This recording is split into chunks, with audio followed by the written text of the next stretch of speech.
Okay, I think we're live on all platforms. Hi. Hello. Okay, I'm just checking.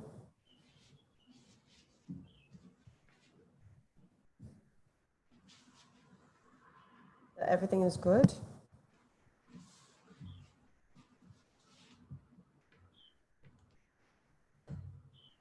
Oh dear, I don't know what's wrong with my YouTube.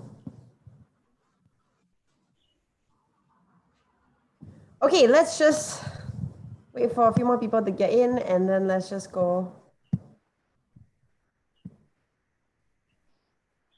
Okay. I'm checking. Okay, we're getting better at technology, guys. Yeah, hi Fiona. Okay, today we're going to talk about optimism. So I think it'd be interesting. I wish I could do a live poll to ask whether you think you're an optimist or a pessimist. I think for some reason, just amongst my friends, as we were sort of planning this, I did ask around, and quite a lot of people think that they're actually pessimists. I don't know if it's a Singaporean thing, Steph. Do you think so? Big topic, yes. Yeah. I would think in a way that most or majority of Singaporeans are brought up in a society that is focusing on performance, and a lot about it is always about being analytical and being forward thinking. So that somehow will impact our optimism and pessimism. So to some extent, yes, there's some level of pessimism over there. Okay, I guess that's like the big thing. So if everyone's good, let's just jump right into it, okay? Thanks for Okay. joining us today. We're going to talk about optimism, and we of course have Stephen Lew, the founder of the School of Positive Psychology. We're going to go through quite a bit. Like I said, we just had a little chat about whether you think you're an optimist or a pessimist. I think it's a bit of an Asian thing. I think some of our viewers also say, I think it's way worse in South Korea and Japan. And it's a norm in very developed cities like Singapore. I think before we can even talk about that, let's just talk about optimism. I think for a lot of people, the understanding of it is that optimism is about thinking positive. Yeah. So Well, it's about, yeah, is it really, if let's say I consider myself a fairly optimistic person, does it just mean that I think positive? Well, number one, I think that you are definitely a more optimistic person than most people in some ways. And whether is optimism related to positive thinking, is not really the case. And many often that optimism is more of a skill and also a choice. It's also a more a mindset that we have to develop over time. And it's not just simply positive thinking or blind optimism. Okay. So I guess to take one step back, why is it important to develop optimism? Well, of course, optimism, we have found out that through positive psychology research that optimistic people are more likely to live longer than pessimistic people. That's number one. Okay. And That's a then big reason. it's a big reason, yes. Yeah. And of course, there are also pessimistic people who live long, but they don't have a very pleasant life, definitely, because given that they are the high level of pessimism. But not only that, optimistic people also have better immune system.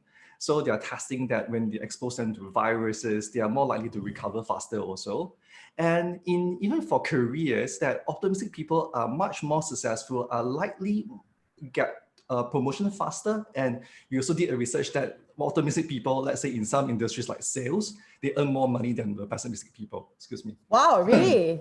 Okay, I think that one, just for the very achievement focused Singapore mindset, is a good reason to be optimistic. I guess for me a big one is, if optimists are known to be happier, I don't see why anyone wouldn't want more of that. Yeah, true. But at the same time, we are always being told that sometimes it's better not to be super optimistic, because it's better to be pessimistic, so that we will not be too caught up of things that is like being too hopeful, so that we will not get disappointed. Yeah, but Okay. so I think that it is good to have more optimism than pessimism. And coming back to what are some other advantages, optimistic people not just live longer, they are much more pro-social and they are likable, and they have higher trust. They are much more courageous to try new things, and they're also more hopeful. So all seem like good things to be, I guess. So okay, so some people, they see the glass as really half empty. And I've experienced this myself, like it's the same situation. And a friend would see, like really just see the half empty bits. And then some people would see the half full bits. So is it just that we are born that way? Like some people just, I guess, won the optimistic lottery. They just born more optimistic, or how does it work? Yes, you are absolutely right. If I can use myself as an example, that I am definitely I'm not born an optimist. I was born a pessimist. Okay, really? I Yes. don't feel that from you. Yeah, I was born a pessimist.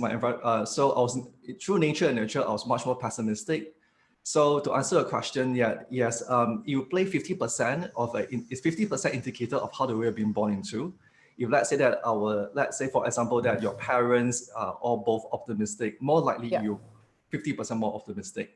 If let's say your dad or your mom is 50-50 each, then more likely you're stuck in the middle. Okay. And so is there any way, let's say I really have, like you sort of self-identify as being more pessimistic.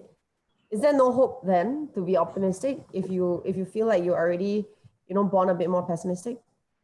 Well, pessimism and optimism are all habits of self-talk. How do we explain meaning, and how do we relate to the world, and how do we ask questions? I think in terms of how could we develop these skills, we could look at some of our thinking patterns, because if we can impact our thinking patterns, we could impact our emotions and also our well-being.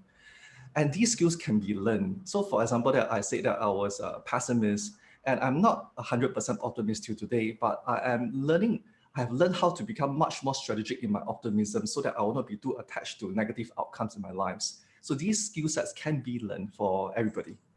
So I read Martin Seligman's book, Learned Optimism. In fact, I read it 3 times.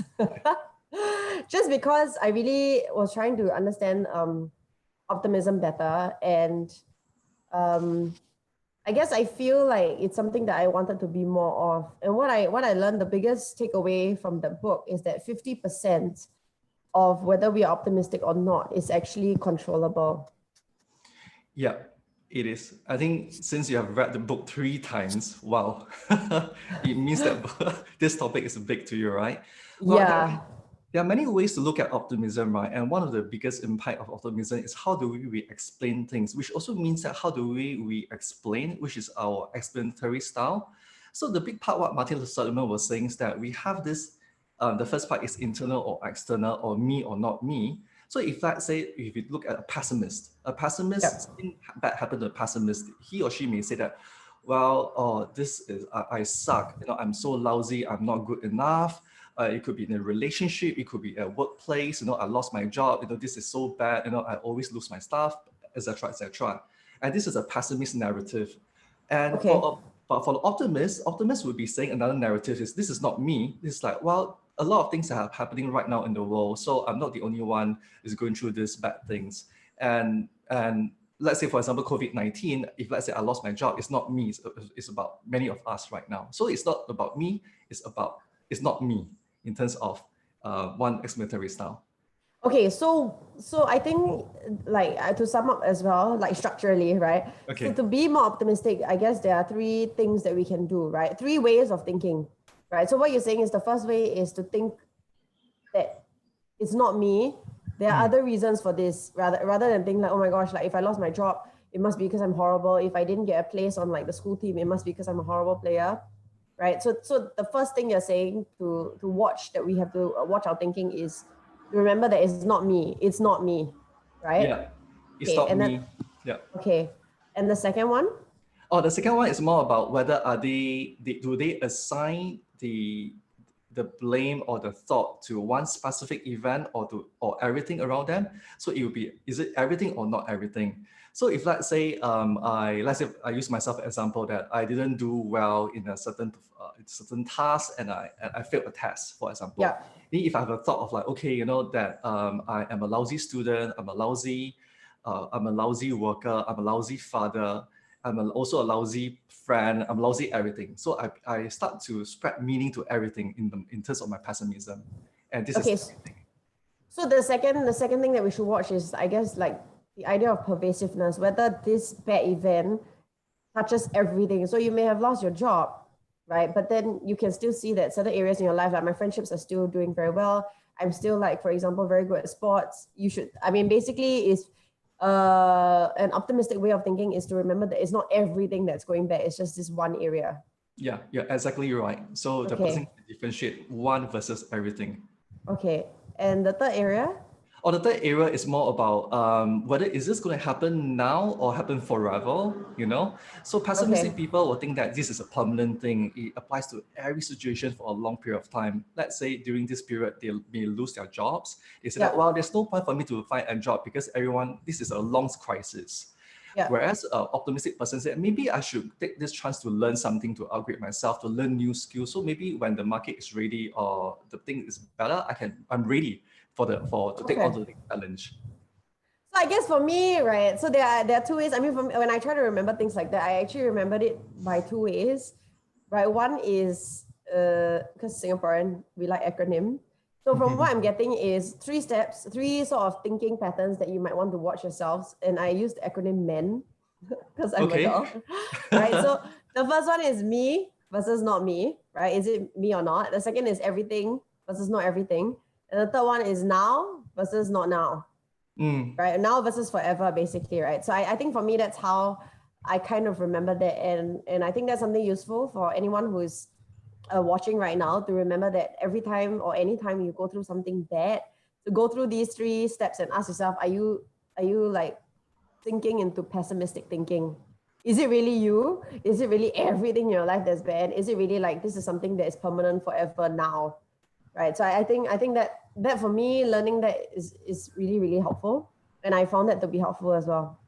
Oh, I love this acronym, MEN. I love men. Maybe you don't love men as much, but yes, I thought men was a good way to kind of sum it up. Yeah. Well, maybe it's also good indicators for men, right, to learn more about optimism. So it's much more stickier that way. Is it a gender specific thing that men or women are more optimistic?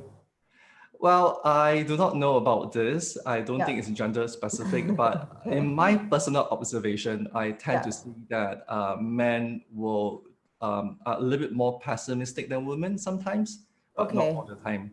Yeah. Okay. Okay, so I really like this. I mean, I came up with the acronym, so of course I like it. This MEN acronym. But I mean, I'm just gonna kind of play devil's advocate a bit and think about. So let's just say is in the case where I've lost my job. Okay, let's say the bad event that happened is I've lost my job. So I tell myself the optimistic way of thinking is not me, which is maybe like it's just this period that all companies are sort of struggling, so they've had to downsize. So I've had to be let go. The second thing about is not everything. So I've lost my job, but I still have my health. I still have my family. I still have a good life. And the third one is to tell myself this is now. It's just something that's happening now, but it's not something that's going to be forever because I can get a new job, right? Yeah. So that's the optimistic way of thinking. The Yeah. question though then is how do I know that I'm not just being blindly optimistic? Like maybe I really suck at my job, and maybe I was fired for a reason. So how do we know when we cross the line between being like optimistic thinking and just kind of being deluded? Well, great point over there, Jade. I think this is a common questions that we get, right? Is that Yeah. are we being optimistic in a healthy level or being blindly, irrationally optimistic, like blinded optimism? I Yeah. guess that there's this term called optimistic biasness or optimism biasness or positivity biasness that is the opposite of negativity biasness, whereby people pay attention to negative things all the time. When we Okay. talk about positivity biasness, optimistic biasness, right? It's more about people who are also only wanting to pay attention to positive things to reinforce their ideas, like a self-fulfilling prophecy. And they also live in some sort of self-denial. So they'll ignore negative things. And Okay. that is also that is a part of irrational optimist or blinded optimist.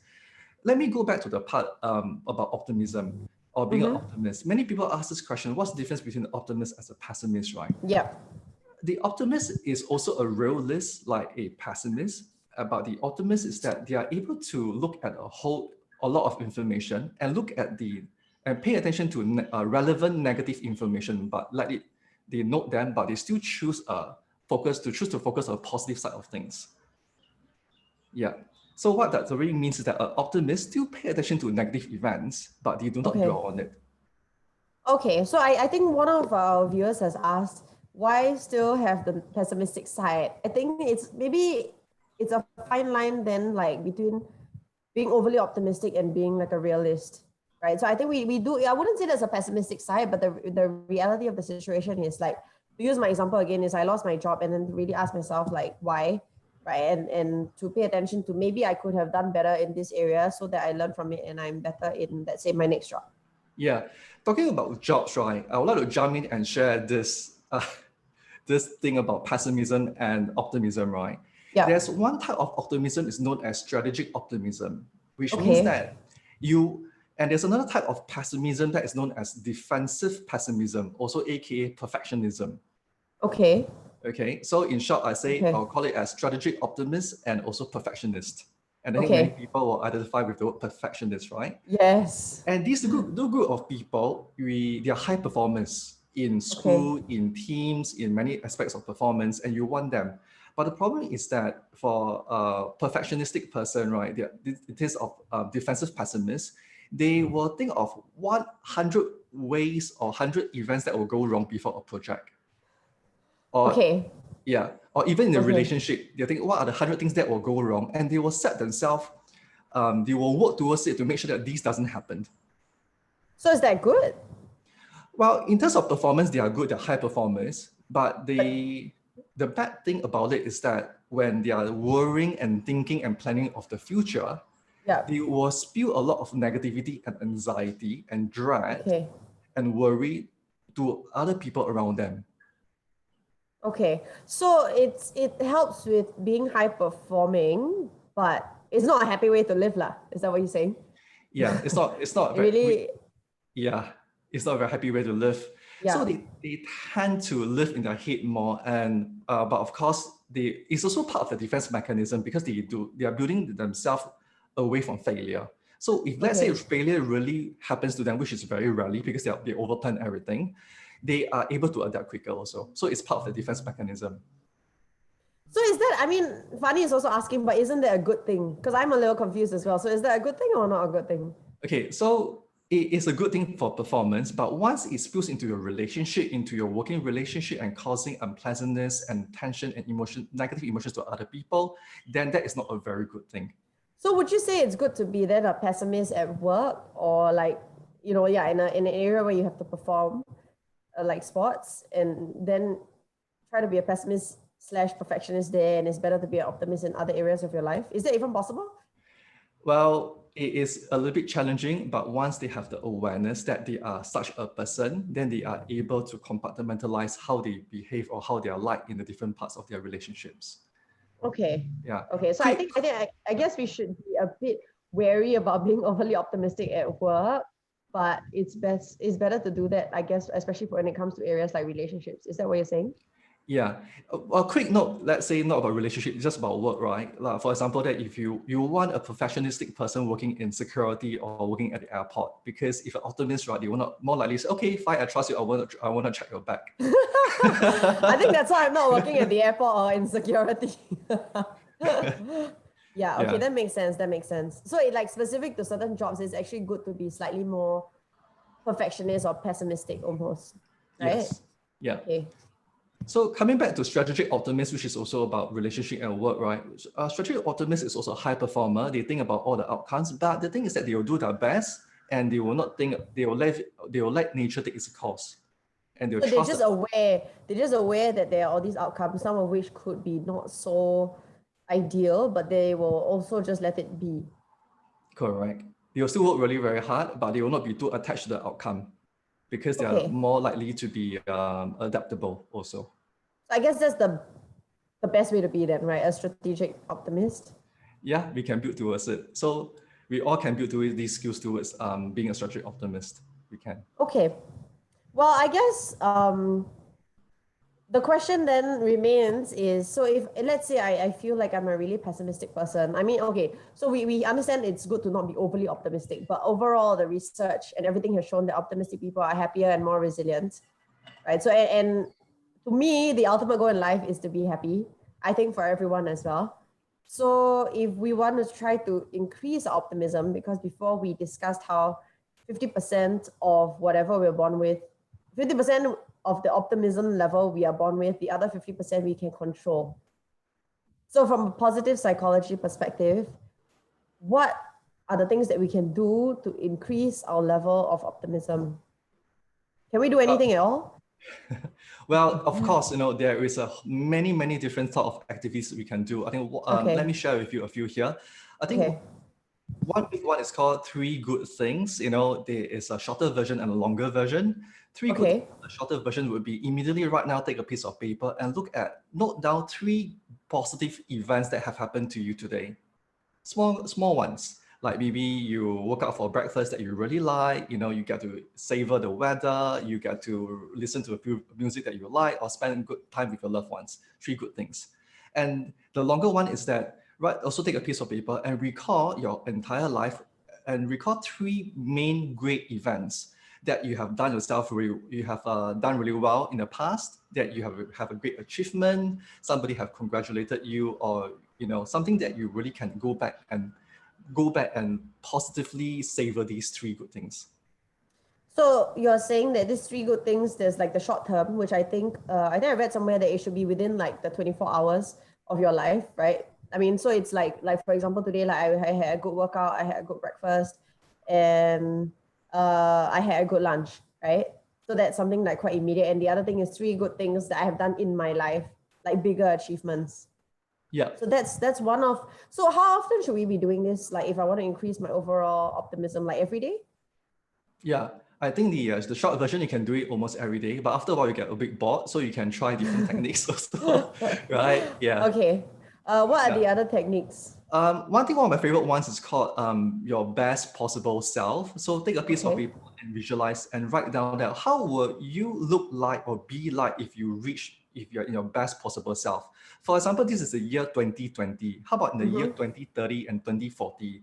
If you have done everything that you could, you become the best version of yourself, how would it look like? Right? And then when you go to the space or place, look at the things that you're doing, the people you're with, and imagine all the feelings that you will have, the sense of accomplishment, the sense of positive emotions, the happiness. Then you look back to today. What do you need to do to get there? Okay, So and that is an exercise in optimism. yeah, it also build your strength. It also build that, you have the ability to, control your outcome, which is the 50%. Everything is in your hands, and it's all possible. Okay, well, I thought that sounded more like a very much more fun way of goal setting. I mean, the way that you put it across, like that sounds like a fun sort of way to set goals. I mean, I know people talk a lot about goal setting. I find that really boring, to Really? do. But yeah, I mean, if it's very specific, it's just not my thing. But I guess if the goal setting is in the form of imagining my best possible self in like 10 years, then I think that's something that I wouldn't mind doing. Mm. Okay, so sorry. Yeah, no, I mean, there's a lot of talk lately about imagine your best possible self, create Yeah. the best version of yourself. But I would like to emphasize the fact that it is okay not to know what is the best version of yourself like. It could be the second best version of yourself. Okay. Yeah, I think I have problems with that because there are a lot of like best versions of myself in different contexts. So maybe I can write in different contexts the best version of myself. And you're right, it doesn't have to be like the best, but the second best version is good as well. Yeah. Okay, maybe yeah, sorry, I know we No, can. no, I was no, it's okay. yeah, Please I go was ahead. gonna say let's do one more. Maybe if you have one more activity for us as a suggestion on how we can increase our optimism, then we take a couple of questions because I see a few questions coming in. And the other one I really like is called the gratitude journaling or gratitude meditation, which you can Yeah. use. Is that write down things that you're grateful for, okay? And you do it yourself, write out in the journal. And there's a lot of talks about writing it down before you sleep for 21 days, and you can really program a positive habit in you. Instead of doing that, of course, on top of that, you can write three good things or think about three good things when you wake up in the day. And Okay. that, yeah. And I call it the gratitude meditation in a way that, so for example, this is what I do when I'm in the shower, Yeah. after I work out. I will think of three good things I'm grateful for, and then I'll feel it on my body. How will my body feel like when I feel grateful for? And I start the day right, feeling positive too. Okay. I think when you say the word meditation, to a lot of people is like they like close your eyes and like do the usa. But I mean that was like my misconception about meditation before that. But I think you're right. So-called meditation can be done. For me, actually, okay. It's not like I close my eyes when I'm doing this, but I do it while I'm driving or doing something boring, like if I have to wait in line alone, right? Wait, So what do you mean by you do it, you're driving? like when I'm driving, I used to switch on like really loud music and sing along. I mean, I still do that sometimes, but there are times now when I try to practice some sort of, I guess like, actually, I wouldn't even call it mindful driving because I'm not really focusing on the road.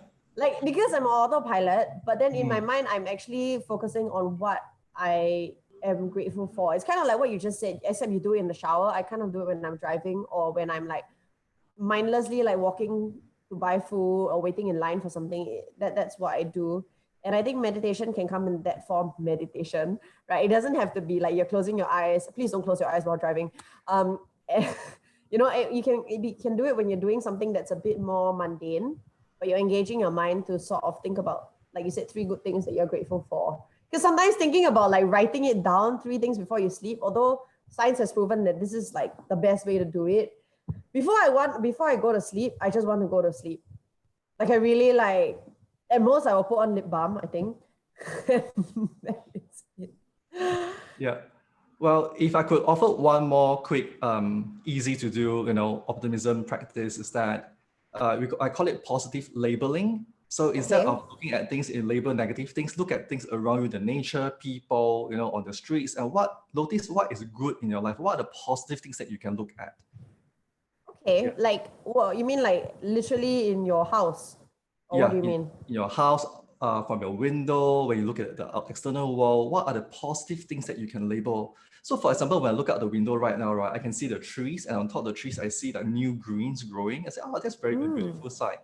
And I can see people crossing the road, and then there's one person looking, okay, the mobile phone is crossing the, not the very good. I can see another person paying attention to the greens, so they're really attached to nature. So these are the positive events that you can really label that was going well in your life.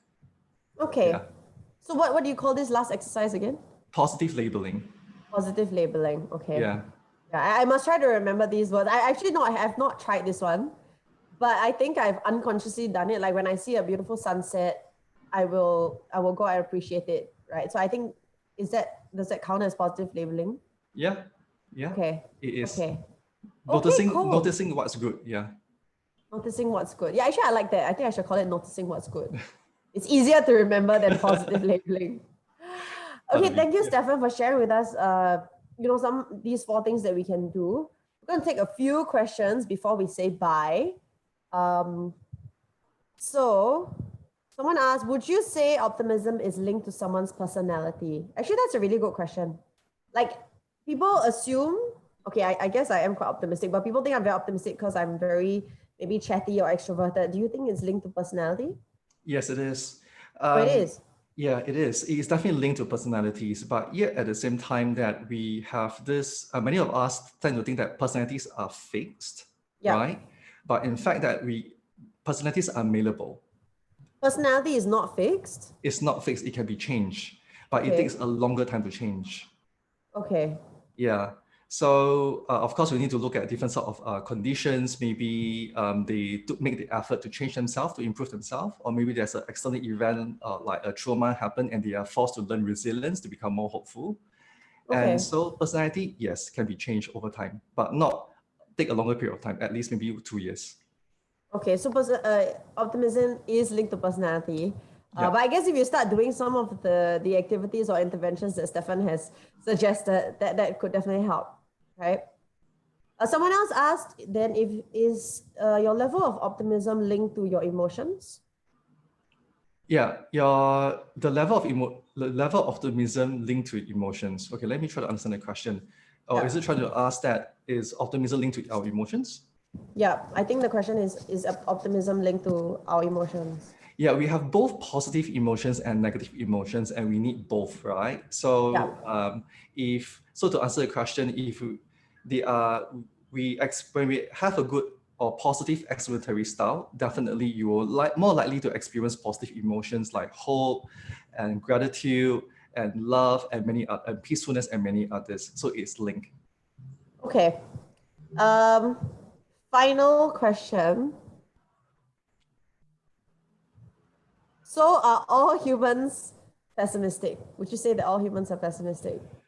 Well, I would say all humans are pessimistic and optimistic at the same time, but this is an excellent question. 200,000 years ago, okay, until now, right, our brain has not changed. So 200,000 years ago, we are hardwired to be pessimistic because we have predators, we have we need to make sure that someone is guarding the cave so that nobody will come invade us. And kill us. Yeah, and we cannot afford to be optimistic at that point of time. Okay. Yeah. But right now, 200,000 years later, our brain have not shifted. So we still have that pessimistic mindset for survival, but we can survive, but we will not necessarily be happier. So if you want to develop optimism now, this is the best time to develop optimism because we have no natural predators and then we have a control. Thank you so much, Stefan.